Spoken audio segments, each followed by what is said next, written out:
The question is, why did they not support us? Because my pushback is that they are using you. Then they are more than happy for you to post. I remember when you were posting about Bushiri, because like I said, I always follow you.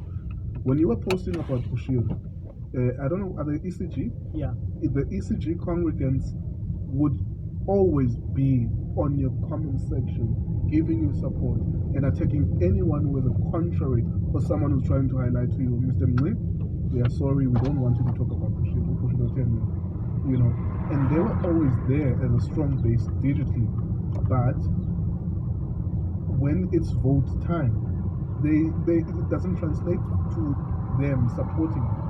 Yeah, but when they have a closure or there's a threat to close their church, you are there physically with your resources to go and support them, but they don't give you that in return.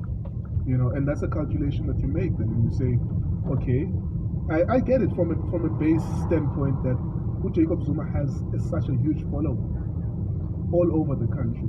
The calculation there is that perhaps enough of those people are going to be with us, but you could see it from the first local government election, and I think you couldn't run for the first ones at the local government level.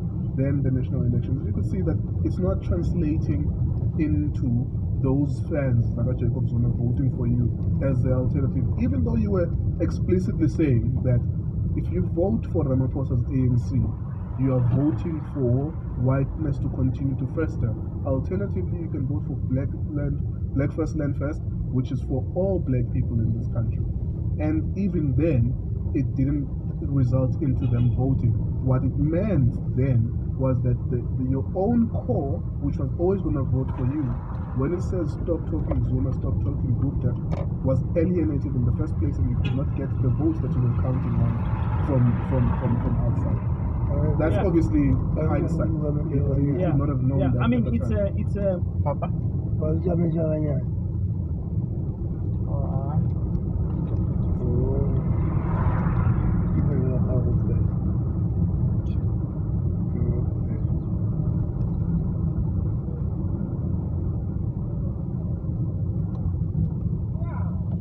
It's an assumption that we can make that we lost the votes as a consequence of the position that we took. Yeah.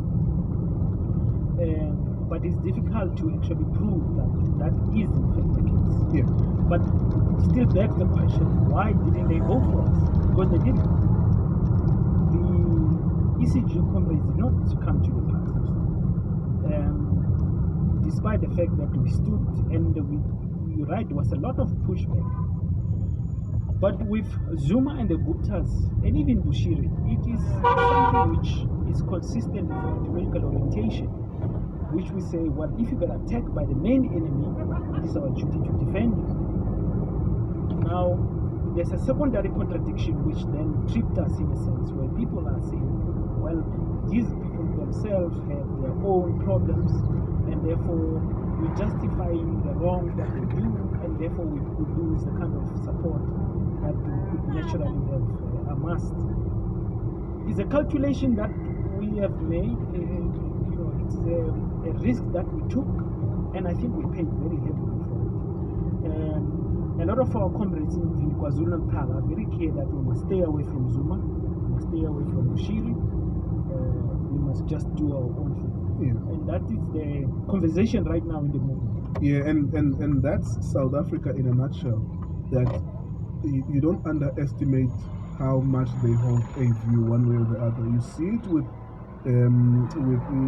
Operation Kutula. When they say, don't speak against this, we have a problem. Like, it's like you are even trying to revoke my citizenship, because I want to speak against it, but in a nuanced way. In a loving way. I want to tell you that those people are not the primary contradiction, really. It's the capitalists that you should be fighting. But when South Africans are convinced that Zuma is the problem, of course inspired by the white capitalist media, then it's like it's a huge miscalculation if you're going to support Zuma. But that you lose in the numbers game. Yes. Hopefully you can gain in ideological orientation and building a layer which can translate to numbers another time. Because we are a revolutionary movement. We cannot follow the whims of the people. Also, if those whims are reactionary. Like now, there's a big call on us to support Dudula. Because it is the emerging thing, it is the thing that is current. It is like, even there, Dudula members on my social media, they keep on saying, what is your position on us? What do you say about for sure? South Africa first? I've seen people saying that Nhlanhla is making more inroads than you, an experienced member in the space, is doing better than you. So there's that pressure as well for you, for your views to coincide with him, so that now it can be you can attract a following. Yes, I mean, if we play pure politics and we think in pure numbers, and I think that is what Daveyton is able to do, because he's not detained by any ideological orientation. Yes. Ninjani baba. Silethu umuntu omdala besicela ushiftele silungise i-wheelchair. And all that thing. But we are golden and driven by an ideological position, and that does make us conservative in terms of certain ideas and very rigid in terms of certain regions. What you can hope for is that with time, the correctness of your position becomes alive, and the majority starts seeing that you are incorrect. But you don't know when the turn is going to be. And so you must keep on the correct ideological orientation, and hopefully you can get the minimum required for representation. I mean, this is our desperate hope. Yeah, I know that in the last elections as well, you said outright that the elections are. To what extent do you think they are? I know that you provided proof thereof that there were members of CPLF that voted in a certain ward or a certain school, but when they calculate that school, there's no votes for PLF, for example. So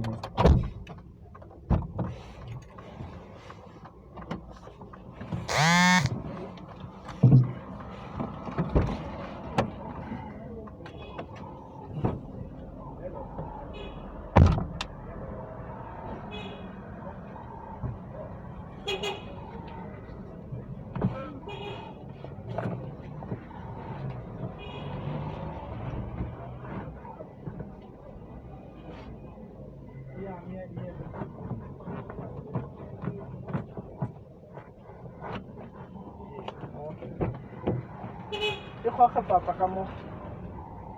Yo kalau kopi.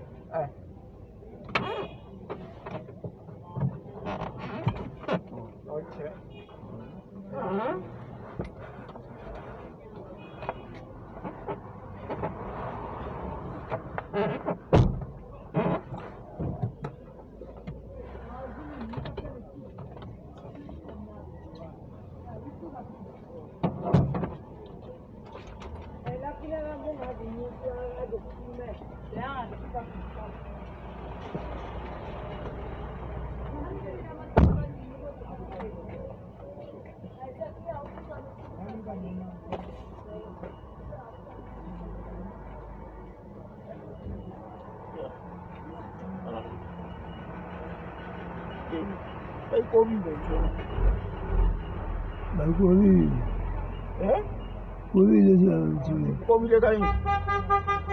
Masa chapela. Una idea de algo vaya. Ahora. Usa bad.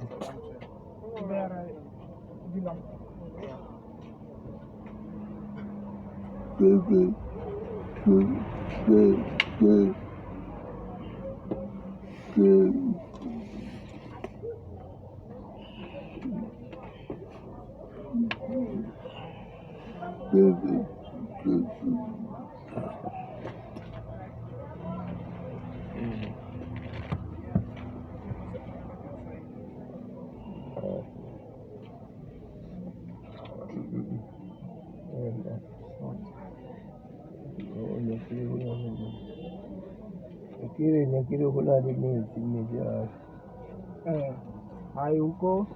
Uko pavement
Going towards Heidelberg Road.